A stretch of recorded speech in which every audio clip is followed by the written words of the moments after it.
Financiero Bloomberg, momento de hablar con Valeria Moy, es directora general de México. ¿Cómo vamos? ¿Cómo va el semáforo económico de los estados ante las elecciones de este 2017? Hay que estar pendientes de lo que viene en este proceso electoral. Vale, ¿cómo estás? Bienvenida. Muy bien, ¿y tú, Héctor? Bien. Qué bueno, me da gusto. Después de estas cifras. Ya sé. Mira, yo hoy me siento un poco anticlimática, ¿no? Porque como que últimamente todas las noticias y toda la coyuntura está en torno a lo que pasa con Estados Unidos, a nuestra relación con Estados Unidos.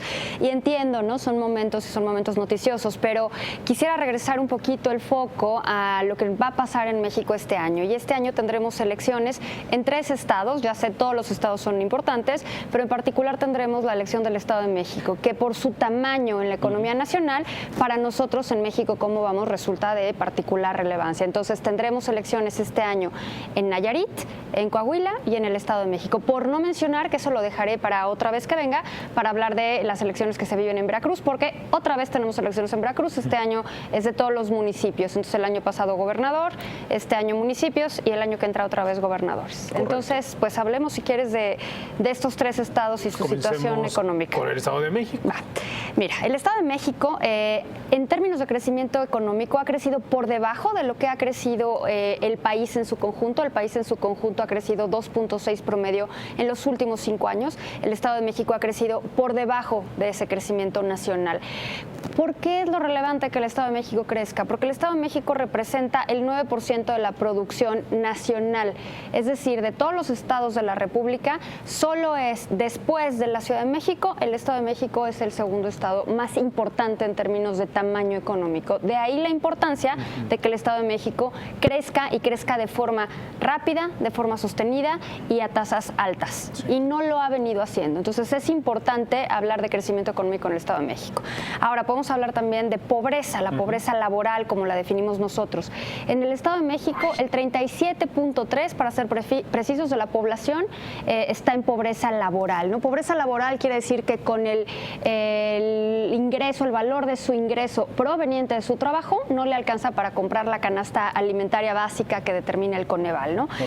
Y esto se ha incrementado porque podríamos decir, bueno, está por debajo del porcentaje nacional, que es 40%, entonces podríamos ver el vaso medio lleno, que sí está bien, pero también podríamos ver que se ha incrementado en 7.3 puntos porcentuales, entonces en los últimos 5 años.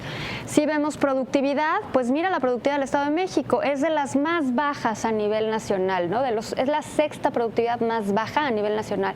Produce menos, el valor de la hora trabajada del Estado de México es 50 pesos menor a la productividad a nivel nacional. Wow. Entonces, como verás, y es un estado profundamente importante, entonces que cada hora trabajada de un mexiquense valga esto, te habla de que hay mucho que hacer.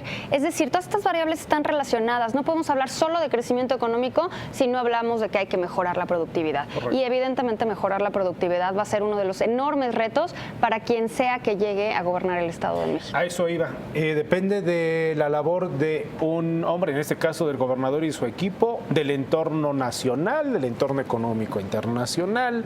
Es decir, mira, es una gran pregunta. En realidad creo que depende un poco de todo. Y cuando te digo esto, no quiero quitarle responsabilidad a nadie. Por un lado, es muy importante la responsabilidad del gobernador y de las instituciones educativas del Estado y desde luego de las instituciones, de las organizaciones y de las autoridades educativas a nivel nacional, porque al final del día eso es sembrar las semillas para mejorar la productividad en el largo plazo, ¿no? Si no mejoras la capacitación, la enseñanza, la educación de tus niños, pues nunca te volverás más productivo. Así es. Pero también está vinculado con relaciones comerciales, con la capacidad productiva de tu industria, con qué produces, qué bienes, qué valor agregado le das a los bienes que produces, qué incentivos das. Entonces, desde luego que se combinan muchas cosas, pero en ese sentido, al combinarse tantas cosas, el papel de las autoridades es muy importante. Y lo que es más importante es que tengan una visión de largo plazo y no de corto plazo, porque la productividad no se cambia en el corto plazo. Claro. ¿Algo más que agregar en el Estado de México, ¿vale? No, por el momento no. Poco a poco, vamos a ir yendo poco a poco. ¿Qué otra entidad? Mira, también tenemos Coahuila. Coahuila ha crecido un poco más de la media nacional. Como mencionaba, el país ha crecido al 2.6%, mientras que Coahuila ha crecido al 3.3% anual, lo cual es un buen dato. No es suficiente para mejorar toda la condición de Coahuila, pero es mejor que como ha crecido el país en su conjunto. Estoy viendo un dato, un semáforo ver si podemos poner el anterior, que tenía un semáforo en amarillo. En la generación de empleo formal, 92%. Y eso es de los buenos, ¿eh? O sea, esto quiere decir que está muy cerca de crear la meta de empleo que nosotros le ponemos. Y nada más recordando, la meta de empleo está en función de la dinámica poblacional de cada estado.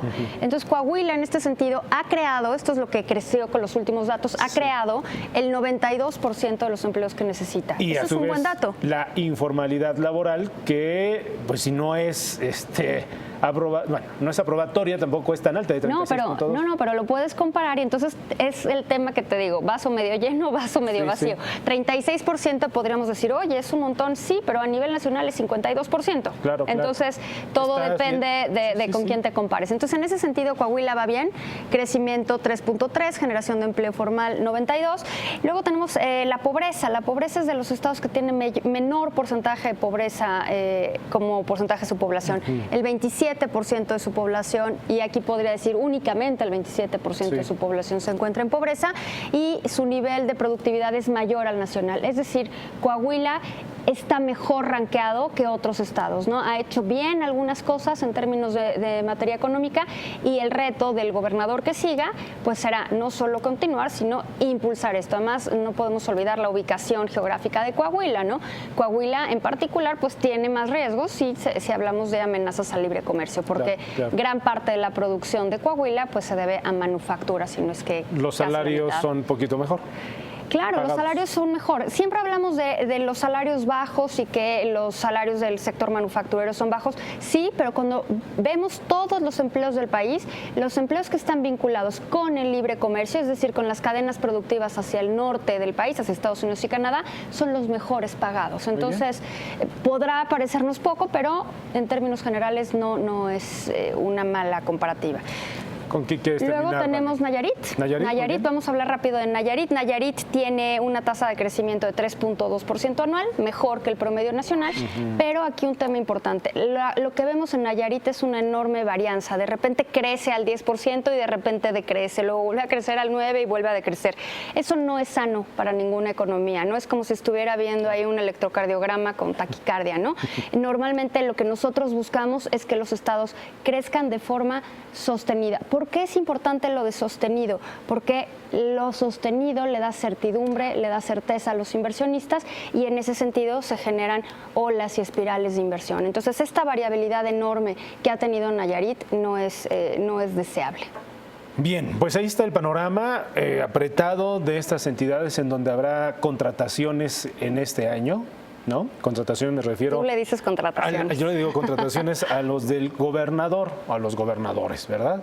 Ahí está. Bien, ¿dónde se puede concentrar más la información? ¿Dónde se puede consultar más la información que nos has proporcionado? Toda esta información la tenemos en nuestra página, que es mexicocomovamos.mx, en Twitter, que todo el tiempo estamos tuiteando, que es @mexicocomovamos, y yo normalmente le doy seguimiento a esto, y mi Twitter es @valeriamoy. No, y hay que reiterarlo por aquellos suspirantes a esas candidaturas, pues que le echen un ojo, que se pongan a estudiar en la página de México Cómo Vamos. No, es que es bien importante, no es, o sea, la verdad es que normalmente nos clavamos en el ámbito meramente político y se nos olvida que el bienestar y el desarrollo de los estados lo podemos ver en otras variables, más que en la discusión política, en las discusiones económicas y sociales. Por supuesto.